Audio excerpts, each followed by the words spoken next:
Liberty High School senior quarterback Kenyon Oblad is on the brink of becoming Nevada's all-time career passing leader. He needs 84 yards to surpass former Gorman signal caller Jarrett Solomon, who is currently sitting atop the list with 10,113 yards. But for Kenyon Oblad, there is more to his story than records falling after 4 years with the Patriots. He'll not only graduate immortalized in state football history, but he leaves a school he helped put on the national radar. 4 years ago, Liberty coach Rich Miracco didn't realize how special Oblad would be, but he was ready to take a chance.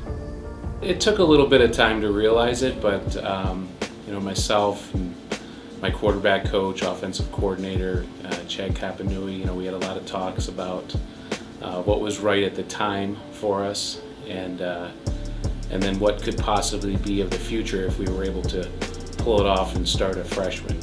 Miracco had already coached the Patriots to a few Sunrise Regional Championships thanks to an always staunch defense.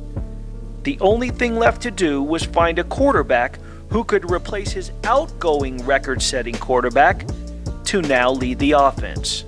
When we saw Kenyon for the first time in the offseason, and when you looked at him physically, you didn't think he was ready. He was small, skinny, but I'll never forget the first pass he threw, like right on a dime, perfect accuracy, and I was like, ooh, this kid might be something special. Special might be an understatement. Oblad completed 130 passes for 2,240 yards and 16 touchdowns as a freshman when he led the Patriots to a 10-3 campaign. His sophomore year, the Patriots finished 11-2, and this time around he completed 172 passes for 3,106 yards and more than doubled his touchdown production with 34 strikes to the end zone.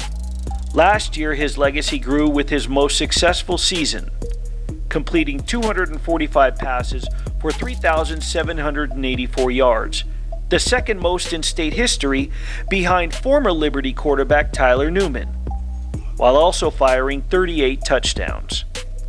His junior year also included a 21-14 win over Austin Westlake in Texas, a victory that helped vault the Patriots into the national spotlight. I'm very happy with my career at Liberty. I think we've done some big things, and nobody can really take that away from us. So I'm happy with what we've done. Coming to Liberty, it gave me a shot that I probably wouldn't have gotten at other high schools, and the coaches gave me a good shot, and they molded me into a player that I am today, and it's just been a good run.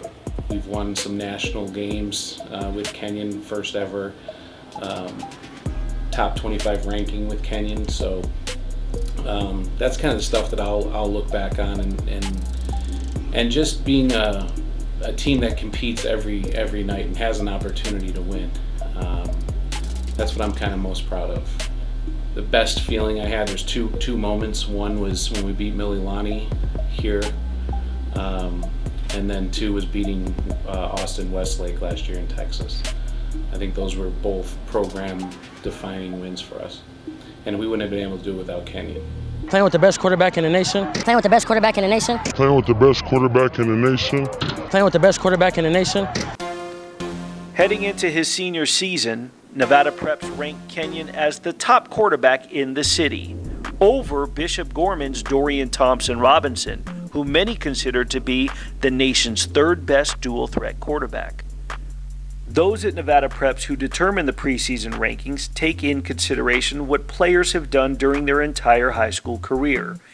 And given DTR had never started a game, and Kenyon was heading for his fourth straight season as Liberty's starter, the choice was easy. That doesn't take away any respect Kenyon has for his counterpart at national powerhouse Bishop Gorman.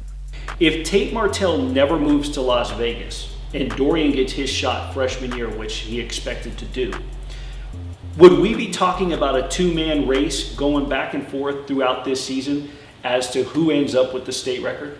Yeah, I think Dorian's a very talented player. He puts up big numbers. He's put a big number so far this year. I think if he would have started all 4 years, there'd be a race to break the record. And good thing he didn't. I didn't really pay much attention to the rankings, but you know, Dorian's a great player, so even if he was ranked ahead of me, it would have been, you know, it would have been fine. But, you know, I got the #1 ranking, and people have different opinions, so they can say what they want, but it didn't really affect me that much. All that said, there's no doubt how confident Oblad is and who he feels is the state's best quarterback. I do believe I'm the best quarterback in the state of Nevada. You know, I've proven it over the past 4 years, and, you know, Dorian's a great QB, and some people may say he's the best, but in my mind, I believe I'm the best.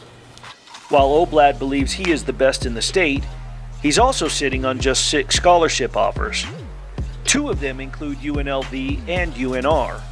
If he was forced to list a top 3, it would include those 2 along with Western Kentucky.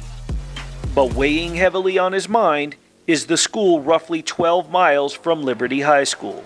Staying at home and playing at UNLV would be it's been on my mind a lot lately, and, you know, I'm considering it a lot, and, you know, if UNLV could get some more local talent, it'd sure help a lot to get, you know, local kids to stay home and play for the UNLV Rebels. The coaching staff at Western Kentucky is phenomenal. Coach Spurrier and Coach Sanford, they talk to me a couple times a week, each week, and, you know, they really know what they're talking about. They really know their football, and then also the offense they run. It's really good for a quarterback to, you know, go over there and throw the ball around the field. Oblad will take an official visit to Western Kentucky in October and said he will not commit anywhere until making that trip.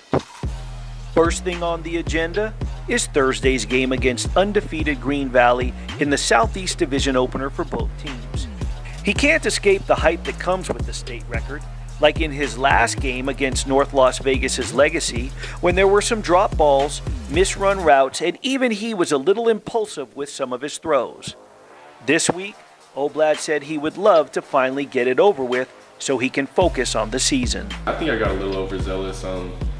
You know, when you get close to beating something, you try and beat it quicker. I think that's what I did. I think I took a little too many shots that I shouldn't have. I should have just hit the short routes, but, you know, it's over with. You got to move on to the next game. When I'm on the field, I'm probably, you know, throwing passes, clean passes, you know, getting closer and closer to the record. It's probably become clear in my mind, like, oh, it's really happening now. And then once I beat it, it'll finally be like, you know, I'm finally done with it. It's finally over.